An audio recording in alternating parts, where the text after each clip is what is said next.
15 amazing minor hidden details about what if season 2 episode 1। सो क्या आप जानते हैं व्हाट इफ का ये एपिसोड ब्लेड रनर की मूवी से इंस्पायर्ड है। इस एपिसोड की सिनेमेटोग्राफी, एटमॉस्फेयर और कार डिजाइन ये सभी ब्लेड रनर मूवी से इंस्पायर्ड हैं, जो कि आपको स्क्रीन पर क्लियरली समझ में आ रहा होगा। इस मूवी में एग्जैक्टली उसी टाइप की कार्स का यूज किया गया है जैसे कि ब्लेड रनर की मूवीज में किया जाता है, और साथ ही इस एपिसोड में जो फ्यूचरिस्टिक एटमॉस्फेयर बताया गया है सेम ऐसा ही एटमॉस्फेयर ब्लेड रनर की मूवीज में भी बताया गया है, जो कि शायद आपने नोटिस ना किया हो। नेबुला का ये स्टार्टिंग वाला सीन भी ब्लेड रनर मूवी से इंस्पायर्ड है, जो कि आपको स्क्रीन पर क्लियरली दिख रहा होगा। एपिसोड की स्टार्टिंग में हम नेबुला के साथ इस नोवा कॉप ऑफिसर को देखते हैं, जो कि नेबुला को बिल्कुल पसंद नहीं करता। और यदि आप यहाँ पर सबटाइटल पर ध्यान देंगे तो सबटाइटल पे इस नोवा कॉप ऑफिसर का नाम लिखा हुआ आता है, जो कि रहता है गार्थन। और इसी गार्थन को हमने guardians of the Galaxy movie में भी देखा था।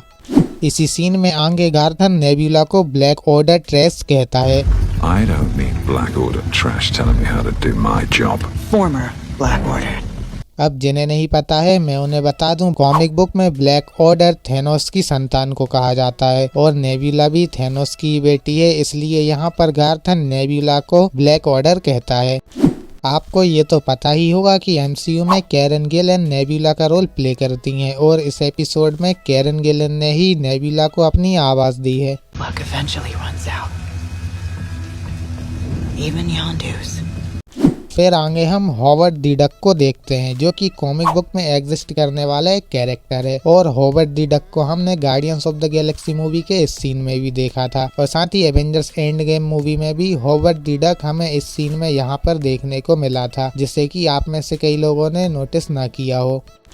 इस सीन में जब हम आगे योनरो को देखते हैं तो योनरो ने वही सेम प्रिजन ड्रेस पहनी होती है जैसे कि guardians of the Galaxy movie में गार्डियंस ने पहनी थी जब गार्डियंस को इस जेल में डाला गया था। अब यहीं पर एपिसोड देखते समय कई व्यूअर्स योनरो को पहचान ही नहीं पाए कि ये कैरेक्टर कौन है। एक्चुअली में योनरो कैप्टन मार्वल मूवी का विलन है, और साथ ही जेड लो जिन्होंने की कैप्टन मार्वल में योनरो का रोल प्ले किया था, उन्होंने ही इस एपिसोड में योनरो को अपनी आवाज दी है।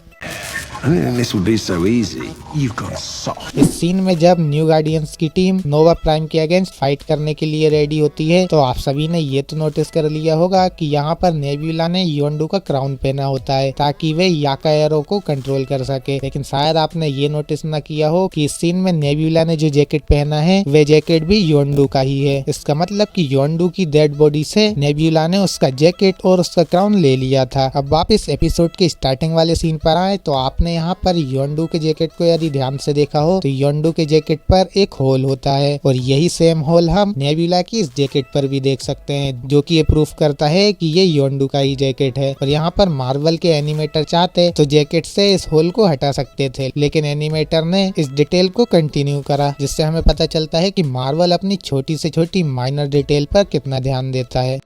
फिर इस सीन में हम देखते हैं कि कॉर्ग अपने हर एक शॉट को मिस कर जाता है, जिसके बाद ग्रूट आकर कुछ इस तरह नोवा कॉप्स को मार देता है, और ये सेम वही सीन होता है जो कि हमने guardians of the Galaxy movie में देखा था। ये basically guardians of the Galaxy movie का एक छोटा सा ईस्टर एग होता है।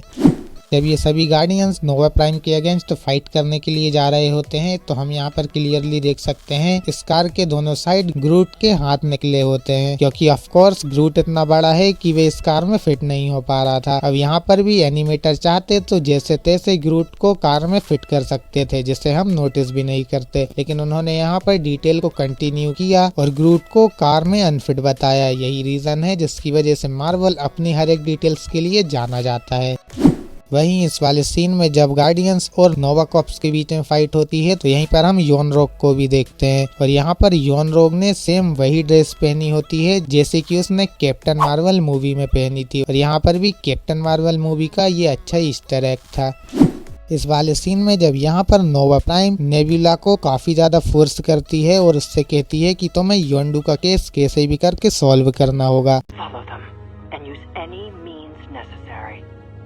और यही वे मोमेंट होता है जब नेबुला को नोवा प्राइम पर शक हो जाता है और वे समझ जाती है कि नोवा प्राइम ने अपनी कसम तोड़ दी है। और इसे हम क्लियरली नोटिस भी कर सकते हैं। जब यहाँ पर नोवा प्राइम नेबुला से बात कर रही होती है तो यहाँ पर नेबुला कुछ देर के लिए नोवा प्राइम को ऐसे देखती है जैसे कि नोवा प्राइम करप्ट हो। और यही वे मोमेंट होता है जब नेबुला को शक हो गया था कि नोवा प्राइम रोनन से मिली हुई है। और सेम इसी चीज को नेबुला यहाँ पर मेंशन करती है जब नोवा प्राइम पूछती है कि तुम्हें हमारे प्लान के बारे में कैसे पता चला। तो यहाँ पर नेबुला वही सेम वर्ड्स बोलती है जो कि नोवा प्राइम ने उसे इस वाले सीन में बोले थे। The moment you told me to solve this by any means necessary, I knew you'd broken our oath. और हाँ, यदि आपको व्हाट इफ एपिसोड 2 की ऐसी ही हिडन डिटेल्स, फैक्ट्स और ईस्टर एग जानने हैं तो आप कमेंट बॉक्स में एपिसोड 2 लिख दें, जिससे मैं समझ जाऊंगा कि आप एपिसोड 2 की हिडन डिटेल्स और फैक्ट्स के लिए इंटरेस्टेड हैं। और हाँ, आप हमारे चैनल को सब्सक्राइब कर लें, जिससे एपिसोड 2 की हिडन डिटेल्स और फैक्ट की वीडियो जैसे ही अपलोड होगी वैसे ही आपको उसका नोटिफिकेशन आ जाएगा। सो जल्द से जल्द चैनल को सब्सक्राइब कर दें और वीडियो को लाइक जरूर करें।